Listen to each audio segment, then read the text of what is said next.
Hello बच्चों, कैसे हैं सब लोग? Safe and sound? कैसे हैं सब लोग? चलिए आगे क्या सब लोग?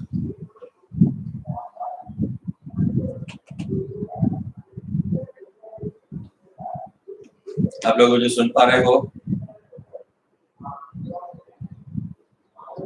मेरी आवाज आ रही है सबको?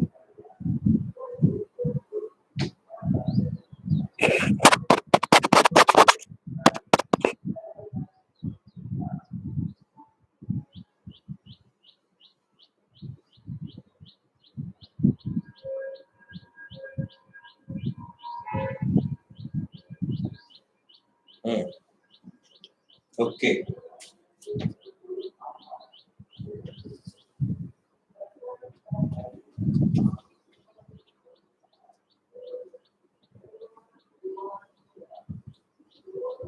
मुझे लग रहा है आ गए हैं सब लोग। अब शुरू करते हैं।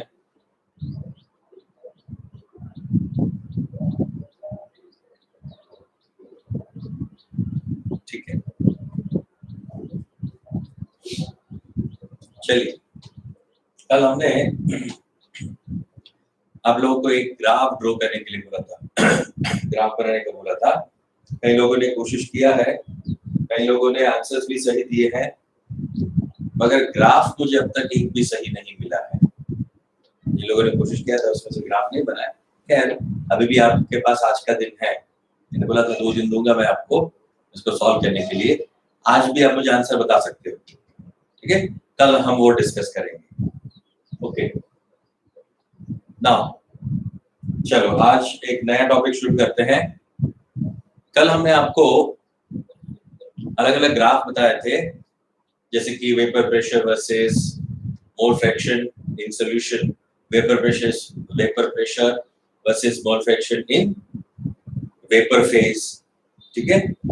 मोल फ्रैक्शन और वेपर फेज के साथ का रिलेशन, हमने दोनों का साथ में रिलेशन जो बताया था वो डी जैसा एक ग्राफ बन रहा था, ठीक है ना? जहां पर मैंने आपको बबल पॉइंट, ड्यू पॉइंट, ये सारी चीजें हमने डिस्कस की थी, राइट? ओके, चलिए आज हम बात करते हैं टाइप्स ऑफ सॉल्यूशन। अब यहाँ पे टाइप्स ऑफ सॉल्यूशन जो है वो हमारे पास तो लिक्विड ही है, तो हम यहाँ पे टाइटल ऐसा दे रहे हैं टाइप्स ऑफ लिक्विड सॉल्यूशंस। हमारे पास जो लिक्विड सॉल्यूशंस है वो क्या क्या टाइप के हो सकते हैं, जिसमें हमारे पास है वोलेटाइल सॉल्वेंट और वोलेटाइल सॉल्यूट, दोनों वोलेटाइल है। हम काफी टाइम से ये वोलेटाइल 2-3 लेक्चर से वोलेटाइल सॉल्वेंट और वोलेटाइल सॉल्यूट वाले ही केसेस के बारे में डिस्कशन कर रहे हैं, तो उसी में हम आगे जाते हैं, ठीक है? आज हम आपको बताने वाले हैं कि आइडियल सॉल्यूशन क्या होता है और नॉन आइडियल सॉल्यूशन क्या होता है। Fine, ideal and non ideal solution. अब आइडियल और नॉन आइडियल सॉल्यूशन समझने से पहले आपको ये पता होना चाहिए कि सॉल्यूशन बनता कैसे है, how to form a solution. Solution बनने के पीछे रीजन क्या है वो चेक करते हैं, है ना? चलिए, यहाँ पे किसी भी दो सॉल्वेंट और सॉल्यूट मैंने लिए हैं। ये सॉल्वेंट है, मान लो ये आपके पास सॉल्यूट है। दो अलग अलग सब्सटेंस लिए हैं ए एंड बी, उनको मैं क्या कर रहा हूँ, एक तीसरे वेसल में मिक्स कर रहा हूँ, ठीक है? तो ए जो है वो और बी तीसरे वेसल में जब मिक्स होंगे तब वो मिक्स तभी हो पाएंगे जब उनके बीच में कोई ना कोई एक सर्टेन फोर्स ऑफ अट्रैक्शन होगा, राइट? अगर उनके बीच में कोई फोर्स ऑफ अट्रैक्शन नहीं होता तो वो कभी भी एक दूसरे में मिक्स नहीं हो सकते। फाइन, जैसे कि अगर मैं पानी के अंदर अल्कोहल मिक्स कर रहा हूं तो पानी और अल्कोहल मिक्स हो जाएंगे। क्यों? क्योंकि अल्कोहल और पानी के बीच में क्या हो सकता है, इंटरमॉलिक्यूलर हाइड्रोजन बॉन्डिंग पॉसिबल है, ठीक है?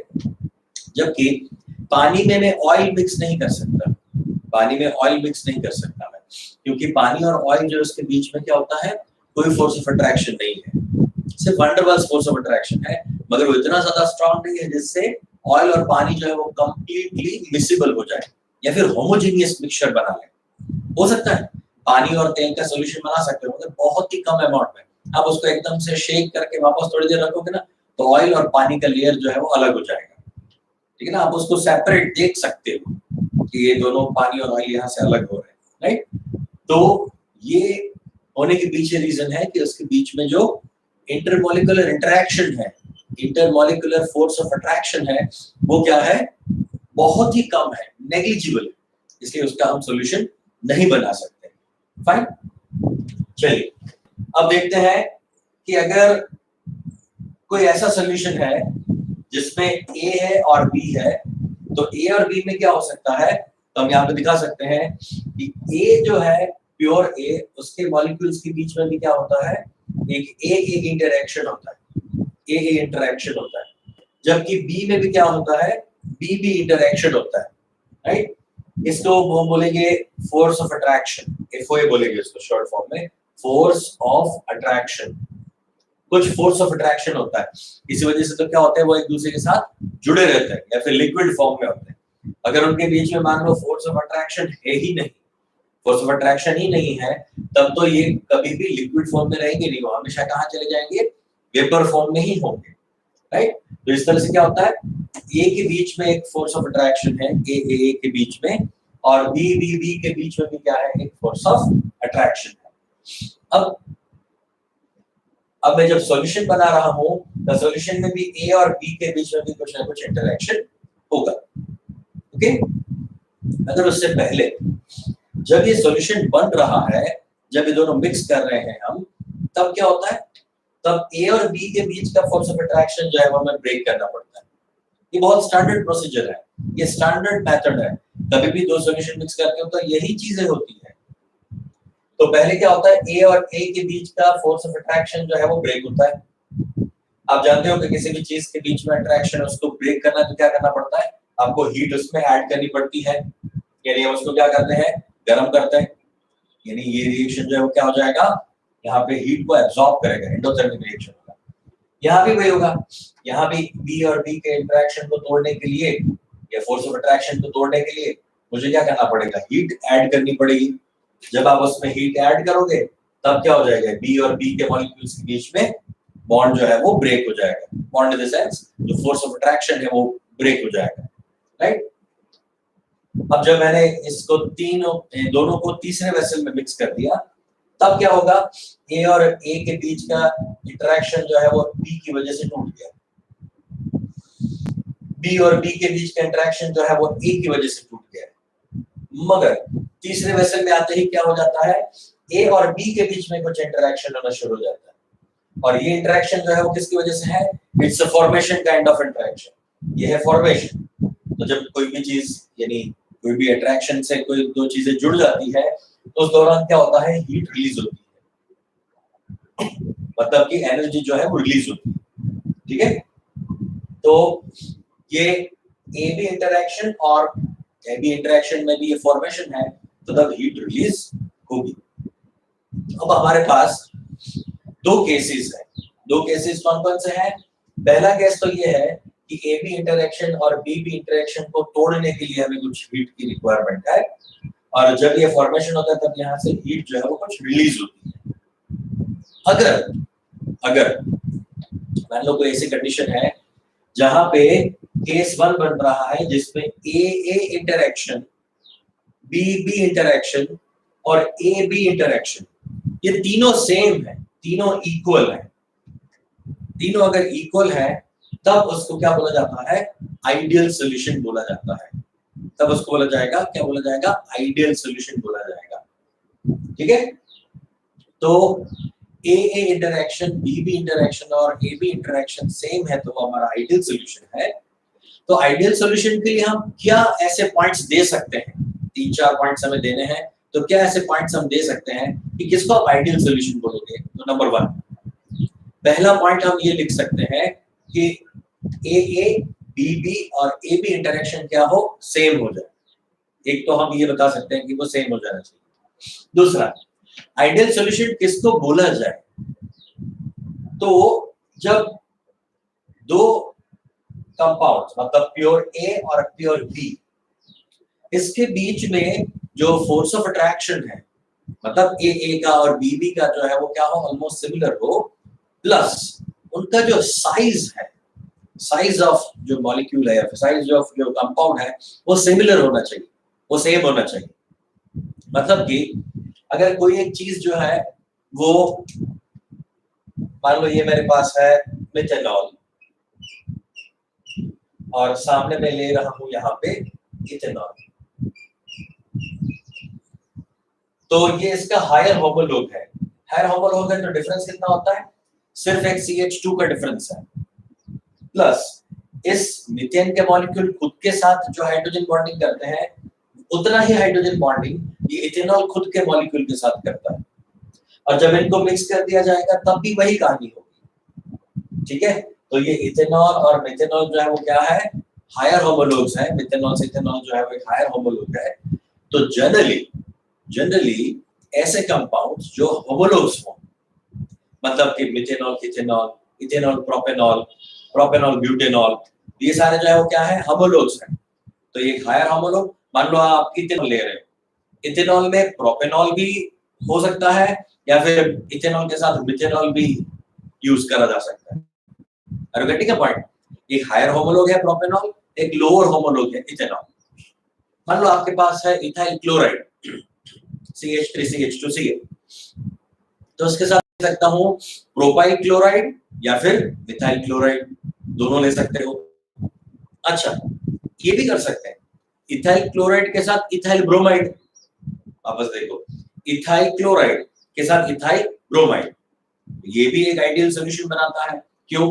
क्योंकि बहुत ज्यादा अंतर नहीं है, क्लोरीन है और एक में ब्रोमीन है, तो ब्रोमीन का साइज डेफिनेटली बड़ा होता है क्लोरीन के कंपैरिजन में, मगर इतना ज्यादा इंटरेक्शन नहीं है। हाँ, मगर ऐसा नहीं हो सकता, ऐसा नहीं ले सकते। एक इथेनॉल लिया और एक इथाइल क्लोराइड लिया, एक इथेनॉल लिया और एक इथाइल क्लोराइड लिया। क्यों? मान लो शायद उसका साइज सेम हो जाए मगर फोर्स ऑफ अट्रैक्शन डिफरेंट होता है, क्योंकि फंक्शन ग्रुप ही चेंज हो गया। एक तो अल्कोहल है और दूसरा आपका हैलोजन है। सारे गेटिंग अ पॉइंट। एक चीज क्या होनी चाहिए? पहली चीज तो दिमाग में क्या आनी चाहिए आपको कि उसमें नंबर ऑफ एटम्स जो है उनके बीच में फोर्स ऑफ अट्रैक्शन क्या होना चाहिए? सिमिलर होना चाहिए, मतलब फंक्शन ग्रुप सेम हो तो ज्यादा बेहतर है। ठीक है, और दूसरा, अगर सेम फंक्शन ग्रुप है तो उसका आप क्या लग सकते हो? क्या ले सकते हो उसका आप? Higher homologue. अच्छा, एक और चीज देखो, अगर मैं मान लो बेंजीन ले, बेंजीन है मेरे पास और उसके साथ में क्या ले सकता हूं? टोलुइन। बेंजीन का बेंजीन और बेंजीन के ऊपर एक CH3, राइट? तो डिफरेंस कितने का आ गया? एक होमोलोग है तो CH2 का डिफरेंस आ गया, राइट? बेंजीन और टोलुइन में CH2 का डिफरेंस है।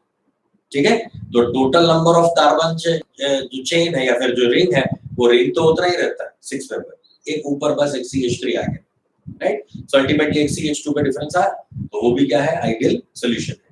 इसको मैं वापस से पूरे सारे पॉइंट्स जो है वो लिखेंगे हम, एक और लिस्ट भी हम बनाएंगे जिसमें हम सारे अलग-अलग राउट्स लो या सारे जो भी पॉइंट्स है वो हम लिखते जाएंगे। उसको अलग से हम डिस्कस कर रहा हूं, अभी सिर्फ समझ लो आइडियल सॉल्यूशन क्या होता है। तो मैंने जैसे बताया आपको कि पोलर अट्रैक्शन सेम होना चाहिए, सिमिलर टाइप ऑफ अट्रैक्शन होना चाहिए, उसका साइज जो है वो क्या होना चाहिए? ऑलमोस्ट सेम होना चाहिए। नंबर 4, उसका जो भी आपका आइडियल सॉल्यूशन बन रहा है तो वो जो भी मिक्सचर है उस मिक्सचर में दोनों का boiling point melting point almost same होना चाहिए। मेल्टिंग बॉइलिंग पॉइंट सेम होगा तो भी क्या हो जाएगा? वो डेफिनेटली क्या होंगे? आइडियल सॉल्यूशन बना सकते हैं। तो ये है आइडियल सॉल्यूशन के लिए पॉइंट्स। और एक लास्ट पॉइंट, सबसे इंपॉर्टेंट पॉइंट, वो राउट्स लॉ को फॉलो करना चाहिए। राउट्स लॉ को फॉलो करने का मतलब क्या है? राउट्स लॉ क्या होता है बेटा? P total is equal to PA(XA) plus P naught BXB। तो P total जो है वो ये P naught XA और P naught BXB का टोटल होना चाहिए, ये दोनों सेम होने चाहिए, तभी क्या होगा? राउट्स लॉ एप्लीकेबल होगा। Okay, next, non ideal solution. Non ideal solution क्या होता है? AB AA interaction, BB interaction या AB इंटरेक्शन सेम ना हो, सेम नहीं होंगे तो वो होता है non ideal solution. Non ideal solution. अब ये नॉन आइडियल सॉल्यूशन जो है वो क्या है? नॉन आइडियल सॉल्यूशन को भी हम दो टाइप में कैटेगराइज कर सकते हैं, नेगेटिव डेविएशन वाला और पॉजिटिव डेविएशन वाला। क्योंकि देखो, अगर हम इक्वल नहीं ले रहे हैं, कोई भी चीज अगर इक्वल नहीं है तो दो चीजें हो सकती है, या तो ज्यादा हो सकती है या तो कम हो सकती है। का पार्ट अगर वो इक्वल नहीं है तो ये ज्यादा या कम हो सकती है। तो इसलिए क्या हो जाएगा, नेगेटिव डेविएशन या फिर पॉजिटिव डेविएशन हमें मिलेगा जब हम ये केस चेक कर रहे हैं। तो ओके, इसके लिए मैं क्या क्या बोल सकता हूँ, यहाँ पे फोर्स ऑफ अट्रैक्शन सेम नहीं होगा, यहाँ पे साइज जो है वो भी डिफरेंस हो सकता है, साइज भी डिफरेंट हो सकता है, डिफरेंट कंपाउंड भी हो सकते हैं, एक किसी अल्कोहल ग्रुप का, एक आपका हेलोजन ग्रुप का कंपाउंड हो जाएगा। ये राउट्स लॉ को फॉलो नहीं करेगा, ये राउट्स लॉ को फॉलो नहीं करता है। मतलब P total is equal to P naught XA plus P naught BX भी नहीं हो रहा है, वो दोनों सेम नहीं होंगे। सेम नहीं होंगे तो क्या हो सकते हैं, ज्यादा भी हो सकते हैं, कम भी हो सकते हैं। मतलब वो नेगेटिव डेविएशन और पॉजिटिव दोनों टाइप के अलग अलग, अगर ज्यादा है तो पॉजिटिव, कम है तो वो नेगेटिव डेविएशन शो करेगा। ठीक है, इस तरह से हम नॉन आइडियल सॉल्यूशन के बारे में इंफॉर्मेशन दे सकते हैं। मगर एक राज की बात तो ये है कि कभी भी कोई आइडियल सॉल्यूशन बनता ही नहीं है, कोई भी सॉल्यूशन कभी भी आइडियल होता ही नहीं है।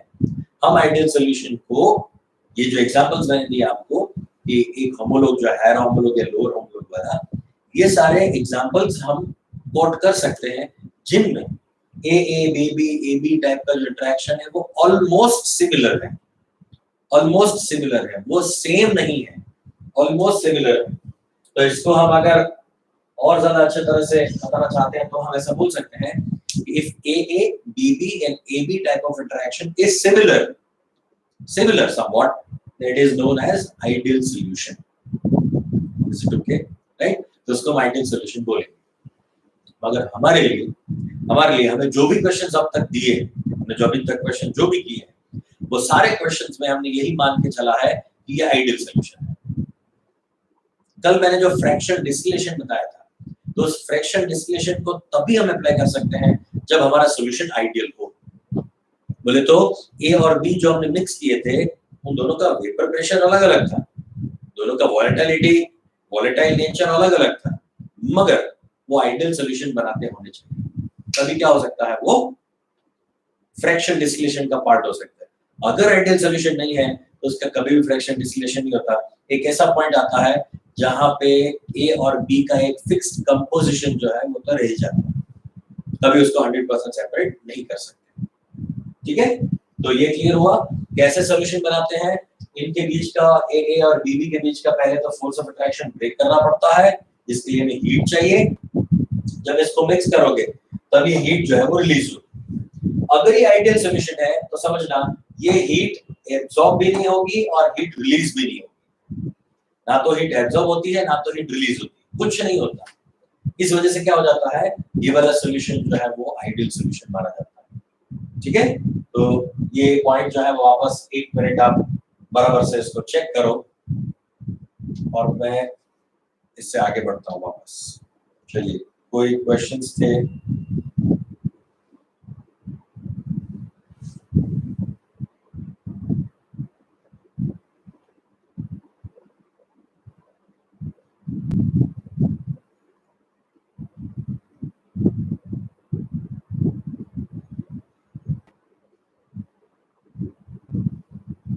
क्लोराइड इथाइल ब्रोमाइड, हाँ सही है। बेंजीन ब्रोमोबेंजीन नहीं, बेंजीन ब्रोमोबेंजीन आइडियल सॉल्यूशन का एग्जांपल नहीं है।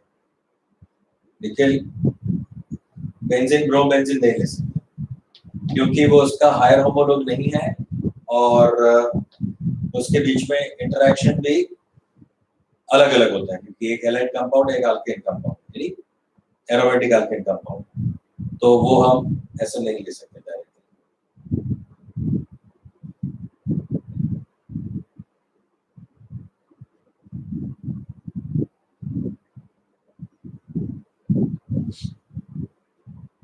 ठीक है, डन।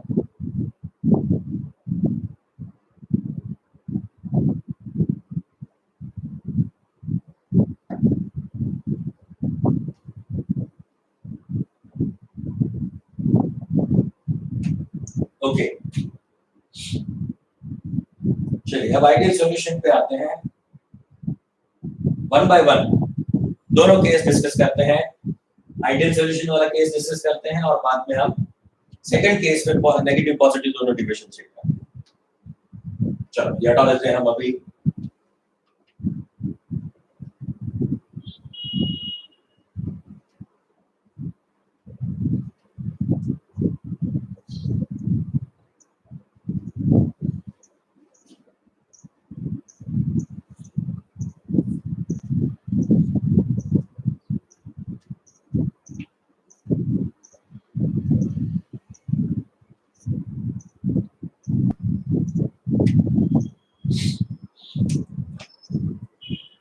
चलिए तो फर्स्ट हम डिस्कशन कर रहे हैं यहाँ पे आइडियल सॉल्यूशन। आइडियल सॉल्यूशन ठीक है, यहां पे लिखेंगे similar FOA, similar force of attraction between A and B,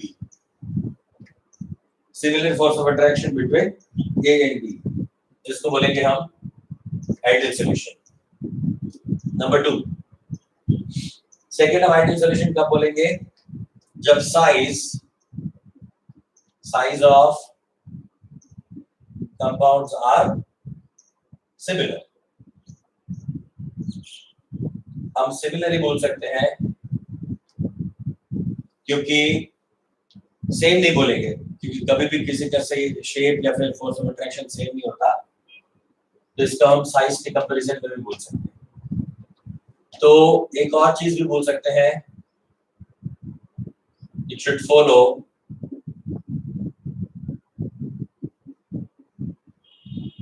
Raoult's law.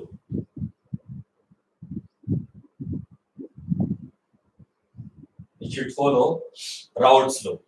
अब क्वेश्चन ये होगा आपको कि सर ये आप राउल्स लॉ फॉलो कर रहे हैं नहीं कर रहे हैं, ये किस तरह से आप मान रहे हो। तो देखो हमने आपको ये बोला था कि P total is equal to P naught AXA plus P total plus P naught BXB। P total is equal to P naught AXA plus P naught BXB। दो मिक्सचर है हमारे पास, दो A और B का, तो ये दोनों क्या होने चाहिए, सेम होने चाहिए। आपको क्वेश्चन होगा सर ये तो अगर इन दोनों को आप ऐड कर दोगे तब तो ये P टोटल जितना ही होगा ना, मगर ऐसा नहीं है। यहाँ पे जो ये P टोटल है वो P टोटल जरूरी नहीं है कि आपको इन दोनों के एडिशन से ही मिलता हो। ये P टोटल तो मैं एक्सपेरिमेंटली भी निकाल सकता हूँ, एक्सपेरिमेंटल वैल्यू भी इसकी हो सकती है। ये मेरे पास P नॉट A और P नॉट B जो है वो क्या है, कांस्टेंट है। मैं एक वेसल ले रहा हूं, उस वेसल में हमने यहाँ पे A और B मिक्स कर दिए हैं, ठीक है, और इसका यहाँ पे कुछ वेपर है, और उस वेपर से मैं क्या कर सकता हूँ, मैनोमीटर से उस वेपर में मैं कितना ये है इसका वेपर प्रेशर वो कैलकुलेट कर सकता हूँ, ठीक है ना। यहाँ पे A प्लस B है, वापस से सुनो बराबर से। ये P टोटल का जो वैल्यू है वो यहाँ से जो वेपर्स बनेगी, यहाँ पे जो प्रेशर लगाएगा, तो ये जो डिफरेंस मुझे मिलेगा, ये डिफरेंस मुझे मिलेगा P टोटल जितना, एक्सपेरिमेंटली। अगेन वापस आ जाओ, देखो एक मिनट फोकस करो यहाँ पे। राउल्स लॉ फॉलो करने का मतलब है कि P टोटल इसके बराबर हो जाए। अब ये P टोटल दो तरह से बना सकते हैं या निकाल सकते हैं। नंबर 1, आपके पास P नॉट A और P नॉट B की वैल्यू अगर अवेलेबल है तो है प्योर के लिए, XA और XB की वैल्यू वो भी हो सकती है, वो भी हम एक फिक्स्ड अमाउंट में लेने वाले हैं। ये 2 मोल्स के हिसाब से ले लिया, ये हमने 3 मोल्स ले लिया, तो उसके हिसाब से मुझे ये 2/5 और ये 3/5 मिल जाएगा, ठीक है ना, इसका मोल फ्रैक्शन। तो मोल फ्रैक्शन और इससे हम ये P टोटल निकाल सकते हैं। इसको बोला जाएगा theoretical P total, theoretical P total जो आपने कैलकुलेट करके निकाला। दूसरा P टोटल कैसे हो सकता है, इस एक्सपेरिमेंट से भी मैं P टोटल निकाल सकता हूं। एक्सपेरिमेंट करो और जो यहाँ पे मर्क्यूरी के लेवल में जो डिफरेंस मिलेगा, ये मैनोमीटर है, मैनोमीटर ट्यूब है, जो आपको डिफरेंस मिलेगा वो डिफरेंस के हिसाब से भी आपको P टोटल मिल जाएगा। तो जो ये एक्सपेरिमेंटल पी टोटल की वैल्यू है वो और इन दोनों को ऐड करने के बाद जो थ्योरेटिकल हमें पी टोटल की वैल्यू मिली वो दोनों सेम होनी चाहिए। ये अगर दोनों सेम हो जाए तभी क्या होगा, वो आइडियल सॉल्यूशन होगा। तो मैं यहाँ पे लिख सकता हूँ कि P OBS मतलब ऑब्जर्व्ड, यानी एक्सपेरिमेंटली जो मिल रहा है वो is equal to P theoretical. P observed यानी एक्सपेरिमेंटली और P थ्योरेटिकल मतलब इन दोनों को ऐड करने के बाद जो मिल रहा है वो, ये दोनों सेम हो जाए तभी क्या होगा, राउट्स तो फॉलो हो रहा है ऐसा हम बोल सकते हैं, क्योंकि एक्सपेरिमेंटली और थ्योरेटिकली सेम हो जाना चाहिए। अगर ऐसा होता है तब ये सॉल्यूशन आपका आइडियल है। Is it okay? ये क्लियर है सबको? ओके। अब और थोड़े पॉइंट यहां पे डिस्कस करते हैं, सुनना बराबर से आप।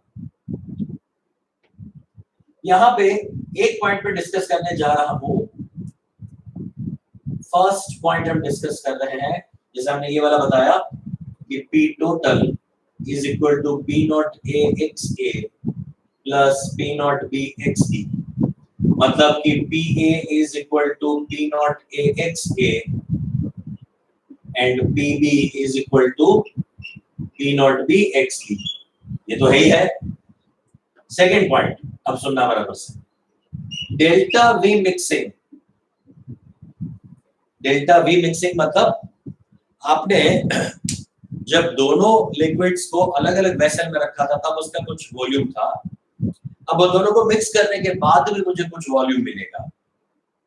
ठीक है, पहले मैंने 50 ml लिया था A, 50 ml लिया था B, उसको जब मैंने मिक्स कर दिया तो वो क्या बन जाएगा, 100 ml AB का सॉल्यूशन बन जाएगा।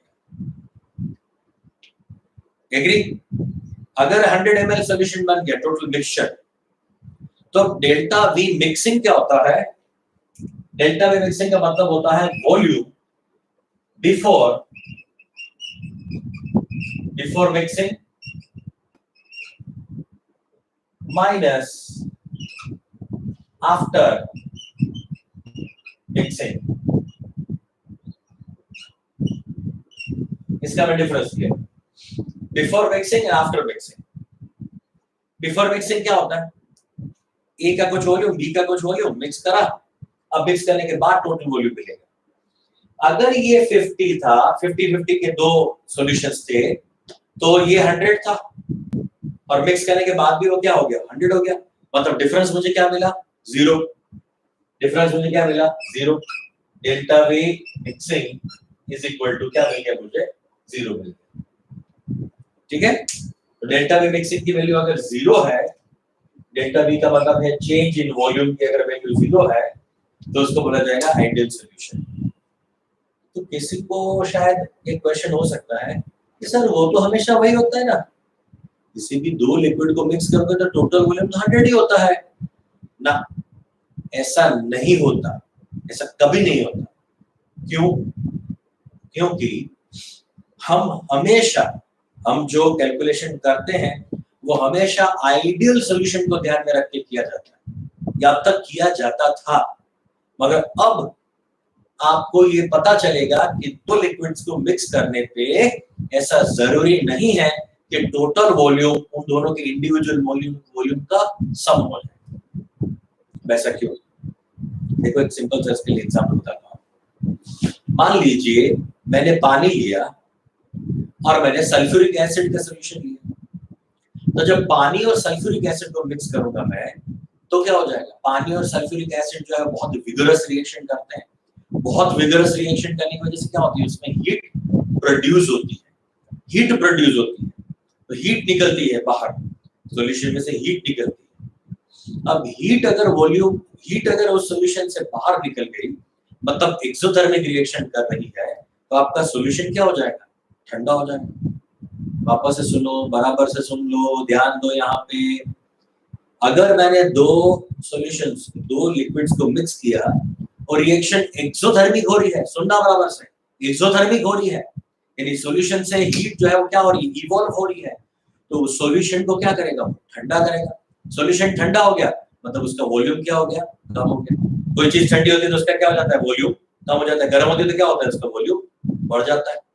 तो क्या हुआ, दो लिक्विड्स का 50-50 ml लिया था मैंने, दोनों को मिक्स किया, मगर रिएक्शन एक्सोथर्मिक हुई तो क्या हुआ, सॉल्यूशन ठंडा हो गया। सॉल्यूशन ठंडा हो गया तो वॉल्यूम क्या हो जाएगा, कम हो जाएगा। सो वॉल्यूम आफ्टर मिक्सिंग क्या हो गया, कम हो गया।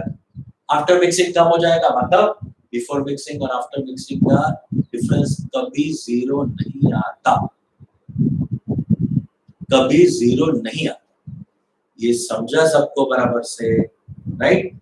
उल्टा सोचो, मान लो मैंने ए और बी को मिक्स किया और हीट एब्जॉर्ब हुई, एक्सोथर्मिक नहीं एंडोथर्मिक रिएक्शन हुई। एंडोथर्मिक रिएक्शन मतलब उस सॉल्यूशन ने एटमॉस्फेयर से हीट एब्जॉर्ब की, एंडोथर्मिक रिएक्शन हुई। तो खुद हीट एब्जॉर्ब करता है तो वॉल्यूम क्या हो जाता है, एक्सपांड, वॉल्यूम एक्सपांड हो जाएगा। मतलब बिफोर मिक्सिंग 50-50 ml था, मिक्स करने के बाद टोटल हो गया 110, वॉल्यूम हो गया 110।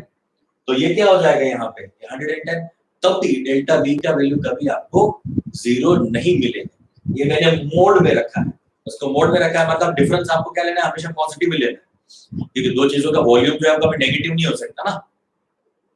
मगर बिफोर मिक्सिंग 50-50 था, मिक्स करने के बाद ऐसी प्रोसेस हो रही है जिसमें एंडोथर्मिक रिएक्शन हो रही है, तो वो क्या करेगा, हीट को एब्जॉर्ब करेगा और वॉल्यूम क्या हो जाएगा उसका, एक्सपांड। तो आफ्टर मिक्सिंग वाला वॉल्यूम बढ़ गया तो डिफरेंस आपको कभी जीरो नहीं मिलेगा। इस तरह की कंडीशन अगर हो रही है तो उसको बोलते हैं नॉन आइडियल, उसको बोलते हैं नॉन आइडियल सॉल्यूशन। ये आइडियल सॉल्यूशन की बात चल रही है, इसलिए डेल्टा V मिक्सिंग का वैल्यू क्या आपको मिल रहा है, जीरो। Got it? ये क्लियर हुआ first point. Second point, third point ये है डेल्टा H। डेल्टा H का मतलब क्या है, change in heat, change in heat mixing. तो हीट जो है वो मैंने क्या बोला आपको, अभी हमने क्या बोला अभी आपको कि हीट ना तो रिलीज होनी चाहिए ना तो एब्जॉर्ब होनी चाहिए। मतलब क्या हो गया कि अगर हीट रिलीज भी होगी और एब्जॉर्ब भी होगी तो दोनों क्या हो जाएंगे, सिमिलर हो जाएंगे। तो मैं ये मोड में वापस लिख सकता हूं, before and H after, before and after, इन दोनों का भी डिफरेंस क्या हो जाएगा, जीरो हो जाएगा। मतलब डेल्टा H मिक्सिंग का वैल्यू भी क्या मिलना चाहिए, मुझे जीरो मिलना चाहिए। तभी वो क्या है, आइडियल सॉल्यूशन। हम आइडियल सॉल्यूशन की बात कर रहे हैं बेटा, आइडियल सॉल्यूशन को ही हम अभी डिस्कस कर रहे हैं, ठीक है। तो delta H mixing is equal to zero हो जाएगा, ठीक है। एक और बात, नंबर 4, वॉल्यूम भी डिफरेंस जीरो और हीट का भी डिफरेंस जीरो। यहाँ पे दो और पॉइंट्स में दे रहा हूं जिनको एक्सप्लेन करेंगे हम थर्मोडायनेमिक्स चैप्टर में।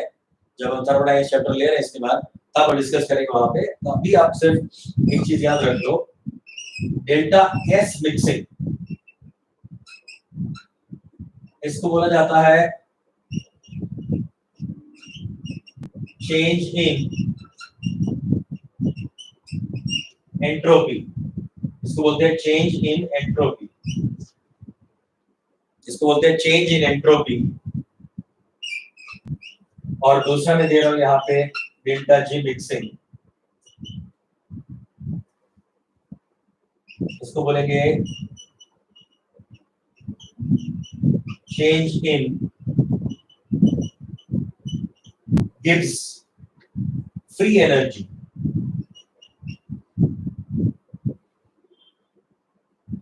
ठीक है, डेल्टा S मिक्सिंग को बोलते हैं चेंज इन एंट्रोपी और डेल्टा G मिक्सिंग को बोलते हैं चेंज इन फ्री एनर्जी।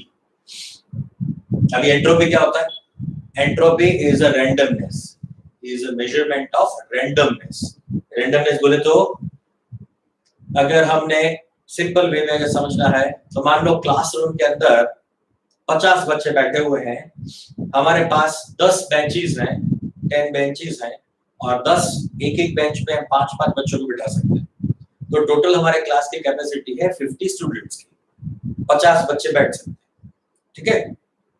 तो अगर मान लो पूरे के पूरे 50 बच्चे बैठे हुए हैं।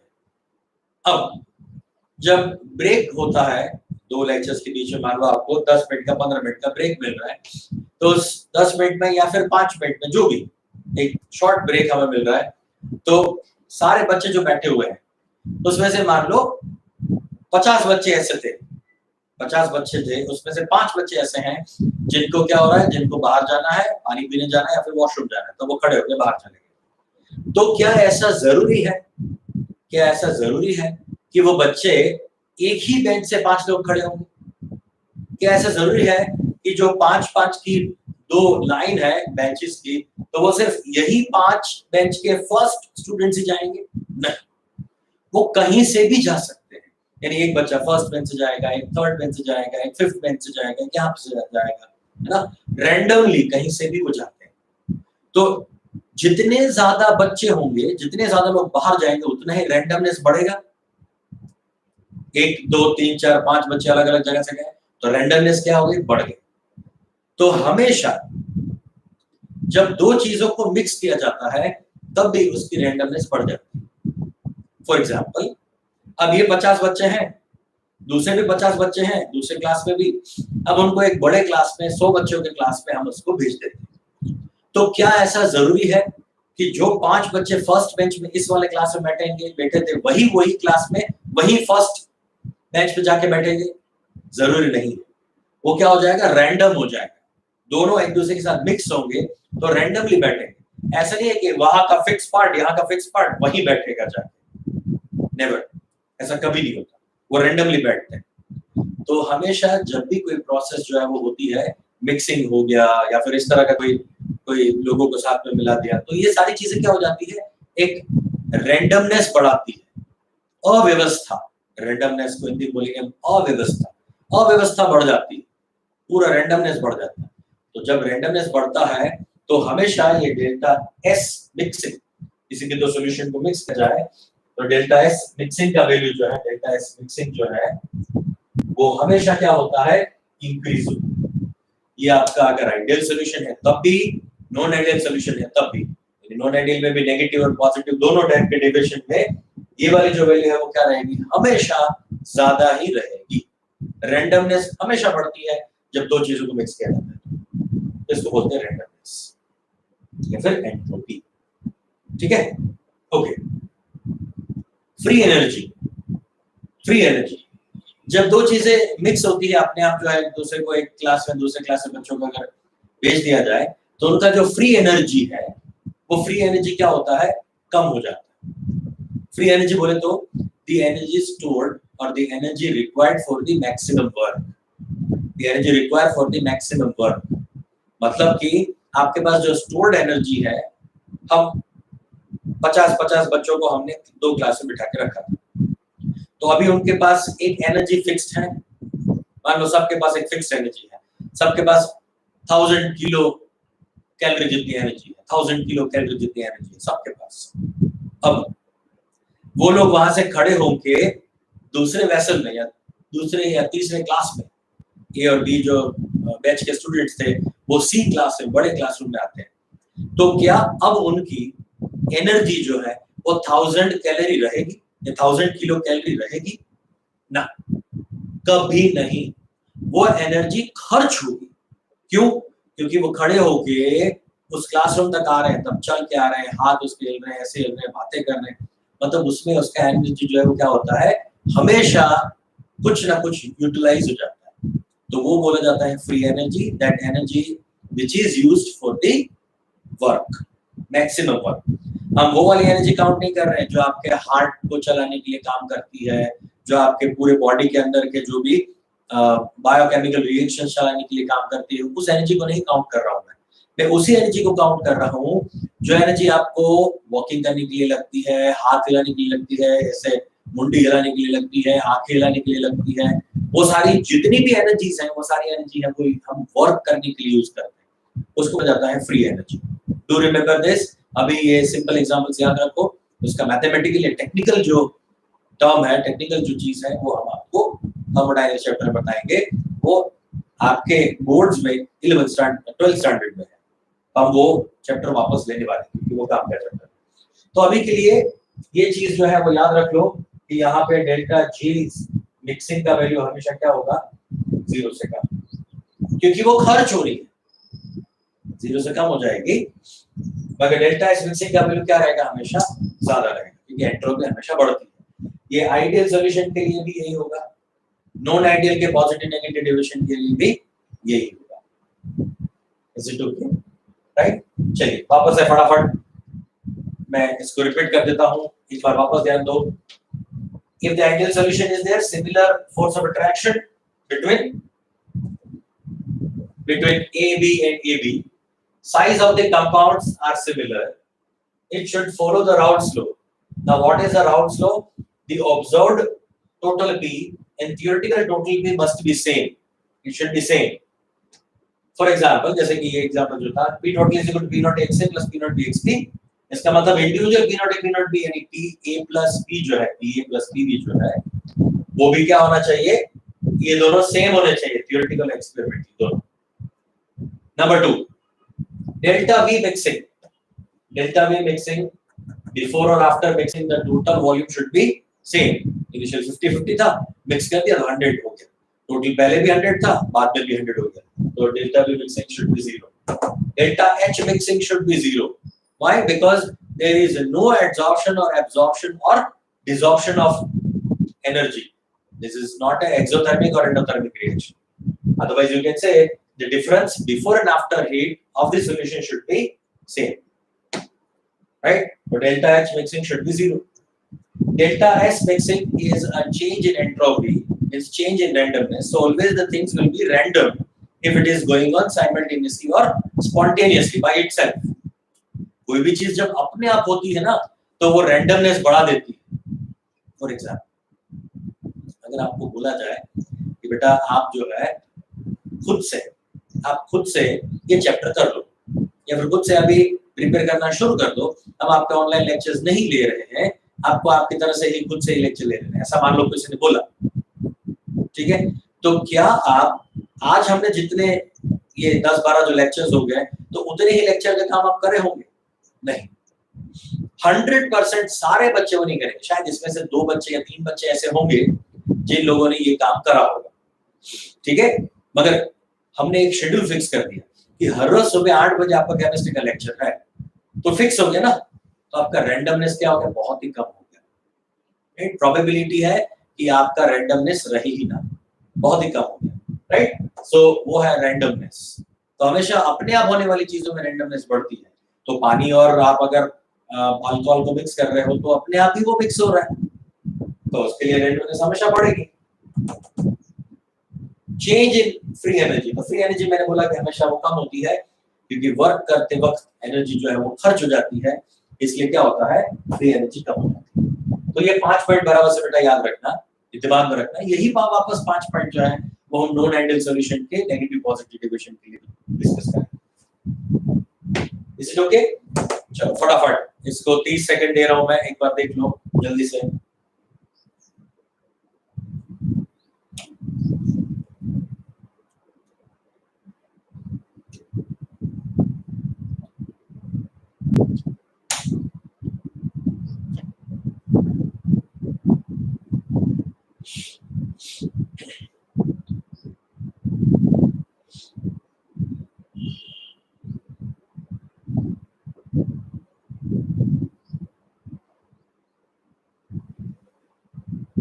ठीक है,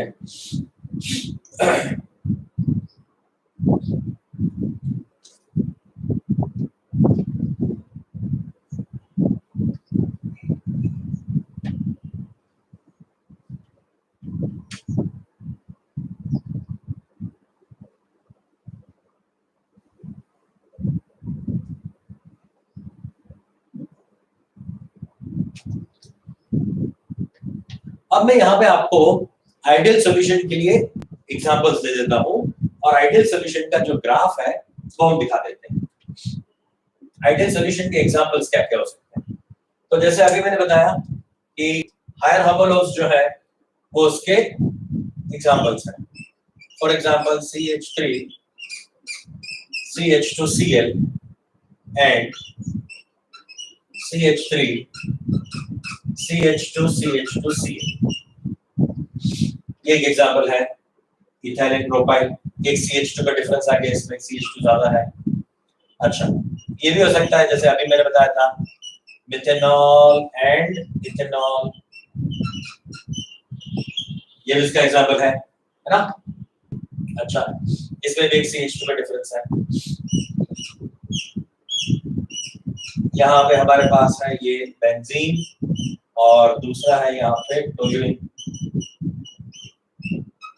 इसमें भी एक CH2 का डिफरेंस है। ठीक है, इससे इसमें एक CH2 ज्यादा है। चलिए और एग्जांपल ले सकता हूं मैं, मान लीजिए normal hexane C6H14 and normal heptane C7H16, तो ये मिक्सचर भी क्या है, आइडियल सॉल्यूशन है। ठीक है। अच्छा, किसी को यहाँ पे अगर सवाल होता है कि सर यहाँ पे और यहाँ पे तो एक CH3 ज्यादा हो गया, किसी को ऐसा लगेगा CH3 ज्यादा नहीं है, देखो यहाँ पे क्या है, ये C6H6 है। बेंजीन का फॉर्मूला क्या होता है, C6H6, इसका फॉर्मूला बनाओ क्या हो जाएगा, C7H, ये 6 और ये 7 कार्बन। अब total number of hydrogen count करो, देखो यहाँ पे एक हाइड्रोजन होगा 1 2 3 4 5, यहाँ पे हाइड्रोजन नहीं होता। हाँ, यहाँ पे हाइड्रोजन नहीं हो सकता क्योंकि ऑलरेडी एक मिथाइल जुड़ा हुआ है। और यहाँ पे ये 3 हाइड्रोजन, तो 5 3 8, C7H8। डिफरेंस चेक करो, डिफरेंस चेक करो, एक कार्बन बढ़ गया यानी C, 2 हाइड्रोजन बढ़ गए मतलब H2, CH2 का डिफरेंस हो गया ना बेटा। आई बात समझ में? ये वाला हाइड्रोजन जो था ना बेंजीन का, वो वाला हाइड्रोजन ही मिथाइल से रिप्लेस हो चुका है, मतलब डिफरेंस CH2 का ही है, CH3 का नहीं है, याद रखना, राइट? ये गलती ना हो। Normal hexane, normal heptane, so these are the examples which we can take as a ideal solution। अच्छा, अब इसके लिए ग्राफ बना देते हैं, आइडियल सॉल्यूशन का ग्राफ बनाते हैं। तो आइडियल सॉल्यूशन का graph vapour pressure versus mole fraction का जो हमने ग्राफ बनाया था, वही ग्राफ वापस यहाँ पे दिखा। तो यहाँ पे वो कैसा ग्राफ बनेगा देखना।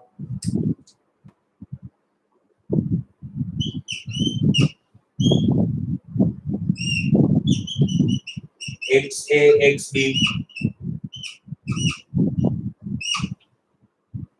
ये है आपका वेपर प्रेशर। हमारा ग्राफ ऐसा बनेगा,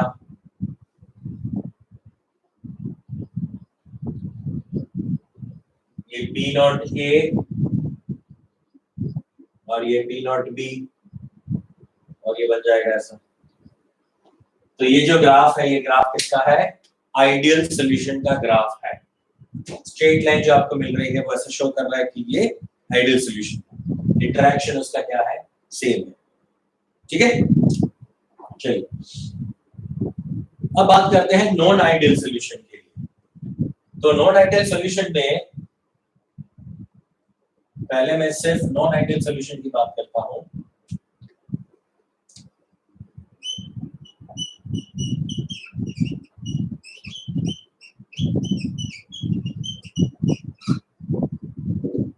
नॉन आइडियल सॉल्यूशन, अब नॉन आइडियल सॉल्यूशन में क्या होगा देखना। नॉन आइडियल सॉल्यूशन जो है उसकी पहली ही बात हम ये करते हैं, इट डज नॉट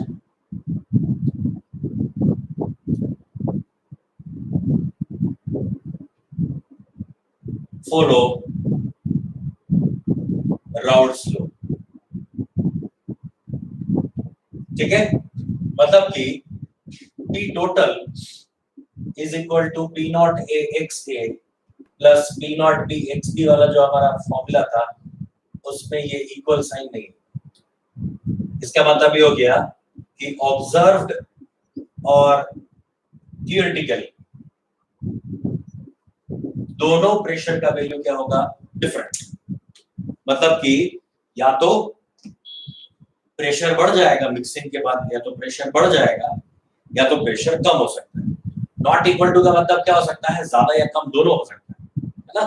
तो वेपर प्रेशर बढ़ भी सकता है, वेपर प्रेशर कम भी हो सकता है। टोटल। अच्छा अब देखो ग्राफ में बताता हूँ, ये वाला जो ग्राफ है यानी ये वाला लाइन जो है B not P B not से पी ए नॉट वाला, वो हमारा ग्राफ है P A is equal to यानी P total is equal to P A plus P B का। P A plus P B बोले तो ये वाला case P A is equal to P not A x A and PB is equal to P naught B x B। ये total है, जबकि ये small का मतलब है पार्शियल, खुद का इंडिविजुअल। ये दोनों भी क्या होंगे? सेम नहीं होंगे। ये दोनों भी सेम नहीं होंगे, एक्सपेरिमेंटल और थ्योरेटिकली। इसका मतलब ये क्या केस दिखा रहा है? एक्सपेरिमेंटल थ्योरेटिकल सेम है ये ग्राफ, मगर अब कंडीशन क्या हो सकती है? ये उससे ज्यादा भी हो सकता है या फिर कम भी हो सकता है। ऑब्जर्व से ये कम भी हो सकता है, ज्यादा भी हो सकता है। मैं दो केस यहाँ पे वापस लिख देता हूँ कि ऑब्जर्व जो है वो बी टोटल थियोरेटिकल से ज्यादा भी हो सकता है, और दूसरा केस ये है कि बी ऑब्जर्व जो है यानी एक्सपेरिमेंटल वैल्यू वो इससे छोटी भी हो सकती है। आई बात समझ में? राइट? मतलब ये ग्राफ अगर पी ऑब्जर्व्ड और पी थियोरेटिकल ज्यादा या कम होगा तो ग्राफ ऊपर चला जाएगा, ऐसा बनेगा, फुला हुआ ग्राफ होगा। और अगर कम होगा तो क्या हो जाएगा? ग्राफ नीचे की ओर झुक जाएगा। टोटल प्रेशर जो है वो थियोरेटिकल और एक्सपेरिमेंटल जो है वो क्या हो जाएगा? कम हो जाएगा या फिर ज्यादा हो सकता है। मतलब अब आपका ग्राफ जो है वो ऐसा नहीं रहेगा। अब वो वाला ग्राफ जो है वो क्या हो जाएगा? ऐसा सारे ग्राफ जो है ऐसे फुले हुए हो जाएंगे, मतलब ऊपर से लाइन जाएगी, स्ट्रेट लाइन नहीं होगी, ऐसा कर्व होगा। कब? जब आपका नॉन आइडियल सॉल्यूशन है, तो ऊपर भी हो सकता है, इस तरह से नीचे झुका हुआ भी हो सकता है। अगर ऊपर हो रहा है तो उसको बोला जाएगा पॉजिटिव डेविएशन। वापस से सुनो, अगर ऊपर हो रहा है ग्राफ स्ट्रेट लाइन से तो उसको बोलेंगे पॉजिटिव डेविएशन, और अगर नीचे हो रहा है ग्राफ तो उसको बोलेंगे हम नेगेटिव डेविएशन। अब वो दोनों केस हम अलग अलग चेक करते हैं, मगर पहले ये चीज देख लो कि यहाँ पे अगर राउट स्लो फॉलो नहीं कर रहा है तो क्या होगा। तो ये चीजें हो सकती है। नंबर 2, इसमें जैसे हमने अभी वहां डिस्कस किया था वही सारी चीजें वापस लिख देते हैं। Delta V mixing is not equal to 0। Delta H mixing मतलब हीट का चेंज भी नॉट इक्वल टू 0। हाँ, मगर डेल्टा एस मिक्सिंग ज्यादा ही रहेगा, रैंडमनेस तो बढ़ने वाली है। और डेल्टा जी मिक्सिंग जो है उसका वैल्यू हमेशा कम रहने वाला है, वो तो है ही। Is it okay? तो ये चीज जो है वो किसके लिए होती है? नॉन आइडियल सॉल्यूशन के लिए। एक चीज और बता देता हूं मैं कि इंटरेक्शन जो है यानी फोर्स ऑफ अट्रैक्शन या फिर फोर्स ऑफ इंटरेक्शन एफओए जो है उसके लिए क्या बोल सकते हो? ए इंटरेक्शन और बी इंटरेक्शन जो है वो इज नॉट इक्वल टू क्या हो जाएगा? नॉट इक्वल टू आने का मतलब है कि वो क्या कर रहा है? Non ideal solution. पहले क्या था? आइडियल सॉल्यूशन में क्या बोला था हमने? ए बी और ए बी सेम होता था, मगर यहाँ पे क्या आ जाएगा? ए और बी जो है वो कभी भी ए बी के सेम नहीं होगा, इसके जैसा नहीं होगा, सिमिलर भी नहीं, तो इसको बोलेंगे हम non ideal solution. Is it clear? ये चीजें क्लियर हो गई सबको? राइट? नॉन आइडियल सॉल्यूशन जो है आइडियल सॉल्यूशन से कैसे अलग होता है? तो हम बोल सकते हैं कि नॉन आइडियल सॉल्यूशन में ये चीजें जो है इक्वल टू कभी नहीं हो सकती, नॉट इक्वल टू। तो नॉट इक्वल टू का मतलब या तो ज्यादा या तो कम। तो अब पहले हम डिस्कस करने जा रहे हैं यहाँ पे negative deviation. Negative deviation from the Raoult slope और negative deviation from the ideal solution. ठीक है? तो नॉन आइडियल का ही वो पार्ट है, उसको हम डिस्कस कर रहे हैं। फटाफट इसको हटा देते हैं यहां से।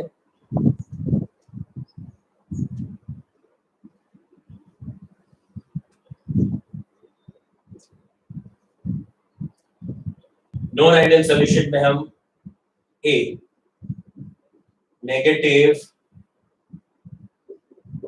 डेविएशन फ्रॉम राउल्ट स्लो इसको बोलेंगे negative deviation from the Raoult's law.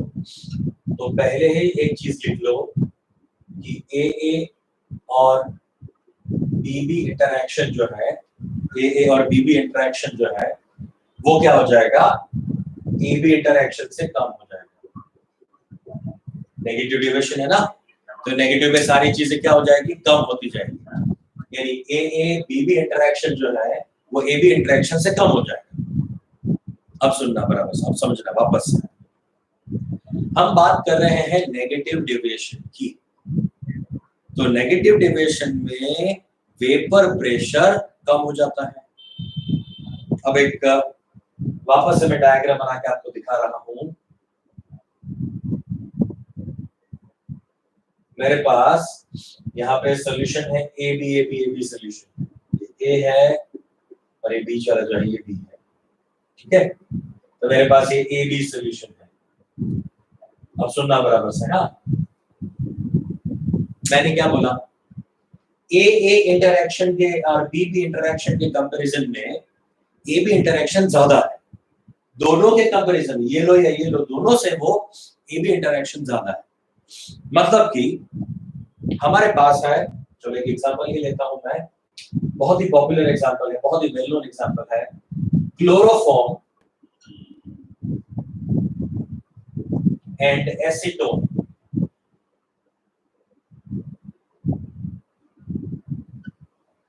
Chloroform and acetone, ये दो हमने कंपाउंड्स लिए। ये मान लीजिए ए है और ये हमारा जो है वो बी है, ऐसा समझ में। अब देखो, जब क्लोरोफॉर्म और एसीटोन को हमने अलग अलग बीकर में रखा था, मिक्स नहीं किया, अलग अलग बीकर में रखा है, अलग अलग बीकर में रखा है, तो क्या क्लोरोफॉर्म खुद के साथ हाइड्रोजन बॉन्ड बना सकता है ना? क्या क्लोरोफॉर्म अपने आप के मॉलिक्यूल के साथ हाइड्रोजन बॉन्ड बना सकता है? नहीं। अच्छा, एसीटोन खुद के साथ हाइड्रोजन बॉन्ड बनाता है? नहीं, क्योंकि कहीं पे भी वो फोनकोल वाला कहानी नहीं है। अगर फोनकोल होता तो वो हाइड्रोजन बॉन्ड बना सकता। यानी उन दोनों के बीच में जो फोर्स ऑफ अट्रैक्शन है वो हाइड्रोजन बॉन्ड ना होने की वजह से, दोनों में से कहीं भी हाइड्रोजन बॉन्ड नहीं है खुद के साथ। मतलब कि उनके बीच में फोर्स ऑफ अट्रैक्शन क्या है, इतना ज्यादा नहीं है। मगर जब इनको मिक्स कर दिया जाएगा, अब सुनना बराबर से, जब मिक्स किया जाएगा तो यहाँ पे जो ये क्लोरीन एटम है ना, वो इस कार्बन से इलेक्ट्रॉन पुल कर रहे हैं, तो ये कार्बन इलेक्ट्रॉन हाइड्रोजन से पुल करेगा, तो हाइड्रोजन पॉजिटिवली चार्ज बन जाएगा, कार्बन नेगेटिवली चार्ज बनेगा। यहाँ भी वही है, ऑक्सीजन नेगेटिवली चार्ज होगा, ये कार्बन आपका पार्शियली पॉजिटिवली चार्ज होगा, वो तो है ही, क्योंकि यहाँ पे इलेक्ट्रोनेगेटिविटी का डिफरेंस क्या है, ज्यादा है, तो partial polar, partial negative, partial positive बनेगा। ये भी पार्शियल नेगेटिव पॉजिटिव हो जाएगा। ज्यादातर केस में हम ऐसा दिखाते हैं कि फोनकोल के अंदर हाइड्रोजन होना चाहिए, मगर ऑर्गेनिक कंपाउंड में, क्लोरोफॉर्म जैसे कंपाउंड जिसमें ये हाईली इलेक्ट्रॉन विड्रॉइंग ग्रुप जुड़े हुए हो, उसमें कार्बन के साथ अटैच्ड हाइड्रोजन भी क्या कर सकता है, हाइड्रोजन बॉन्ड बना सकता है। ये ऐसे क्लोरोफॉर्म जैसे, डाइक्लोरो कंपाउंड जैसे कंपाउंड में पॉसिबल है, राइट। तो इनके बीच में क्या होता है, H बॉन्डिंग हो जाती है, यहाँ पे हाइड्रोजन बॉन्डिंग पॉसिबल है। इसके बीच में एसीटोन और क्लोरोफॉर्म के बीच में हाइड्रोजन बॉन्डिंग हो रही है। अब देखो, जब वो इंडिविजुअल वेसल में थे तब तो वो खुद के साथ कोई इंटरेक्शन नहीं शो कर रहे थे। जब उनको मिक्स कर दिया गया, मिक्स करने के बाद क्या हुआ, उनके मॉलिक्यूल एक दूसरे को क्या करने लगे, पकड़ने लगे। क्यों? क्योंकि उनके बीच में क्या बन रहा है, हाइड्रोजन बॉन्डिंग बन रहा है। तो हाइड्रोजन बॉन्डिंग की वजह से अब क्या हो गया, ए बी इंटरेक्शन, ए और बी इंटरेक्शन जो है वो ए और बी इंटरेक्शन से ज्यादा हो गया। सारी बात समझ में? ए और बी एक दूसरे को हाइड्रोजन बॉन्ड से पकड़ रहे हैं, इसलिए उनके बीच में इंटरेक्शन क्या है, ज्यादा है, फोर्स ऑफ अट्रैक्शन क्या है, ज्यादा है। अगर वो दोनों एक दूसरे को पकड़ के रखते हैं, एक दूसरे को पकड़ के रखते हैं सॉल्यूशन में, तो उनका वेपर बनने का टेंडेंसी क्या हो जाएगा, कम। उनका वेपर बनने का टेंडेंसी कम हो गया। तो जब वो इंडिविजुअल थे तब उनका जो टोटल वेपर प्रेशर था, सुनना, जब वो दोनों इंडिविजुअल थे तब का जो वेपर प्रेशर था, मतलब कि P naught A x A plus P naught B x B, ये इंडिविजुअल जब थे, दोनों इंडिविजुअल जब थे तब P not A, P not be और एक्स ए था, एक्स बी था, वो ज्यादा था किसके कंपैरिजन में? मिक्सचर के बाद। ये मिक्सचर के बाद वाली कहानी है। पी ऑब्जर्व मतलब एक्सपेरिमेंटली क्या हुआ? एक दूसरे को पकड़ के रखा, वेपर्स नहीं बनी, ऑब्जर्व वैल्यू जो है वो हमेशा क्या होगा? उसकी एक्सपेरिमेंटल वैल्यू से, यानी इंडिविजुअल की वेपर प्रेशर की वैल्यू से क्या हो जाएगा? कम। मैंने क्या बोला? ये नेगेटिव डेविएशन तो हमेशा सारी चीजें कम आए, मतलब पी टोटल जो था हमारा, यानी पी ऑब्जर्व जो है एक्सपेरिमेंटल वैल्यू, वो उसकी थ्योरेटिकल वैल्यू से क्या हो जाएगी? कम हो जाएगी। ठीक है, तो मैं वापस यहाँ पे लिख देता हूँ, P observe less than P theoretical. ये वाला केस आ गया, ये वाला केस आ गया। इसको क्या बोलोगे? Negative deviation. इसको बोला जाएगा नेगेटिव डेविएशन। ये क्लियर है? नेगेटिव डेविएशन में सारी चीजें जो है वो कम होती जाएगी। फोर्स ऑफ अट्रैक्शन ज्यादा है तो वो एक दूसरे को ज्यादा पकड़ के रखेगा, तो delta V mixing less than 0 हो जाएगा। डेल्टा एच का मतलब क्या है? वो क्या करता है? दोनों के बीच में यहाँ पे हाइड्रोजन बॉन्ड बनने की वजह से कुछ एनर्जी रिलीज हुई होगी, एनर्जी रिलीज हुई है तो क्या है? वो एक्सोथर्मिक रिएक्शन है। तो एक्सोथर्मिक रिएक्शन के लिए डेल्टा एच का वैल्यू क्या होता है? हमेशा नेगेटिव। उसके बाद डेल्टा एस तो ग्रेटर देन 0 था ही था, ये तो मैंने बताया था कि ये तो यही रहेगा। डेल्टा जी भी यही रहेगा, तो कभी चेंज नहीं होगा। जो चेंजेस होंगे बाकी सारे पॉइंट्स में होगा, ये दोनों तो फिक्स रहेगा हमेशा के लिए। ठीक है, तो मिक्सिंग भी कम हो गया, डेल्टा एच मिक्सिंग भी कम हो गया, डेल्टा वी मिक्सिंग और एच मिक्सिंग दोनों कम हो गया, क्योंकि एक्सोथर्मिक रिएक्शन है, डेल्टा एच लेस देन 0 होता है एक्सोथर्मिक। Is it okay? ये क्लियर है? नेगेटिव डेविएशन, इसमें और चीजें हैं वो मैं ऐड करूंगा नेक्स्ट लेक्चर में, यही से वापस आगे बढ़े। ठीक है, थैंक यू, चलो bye bye, take care, sayonara.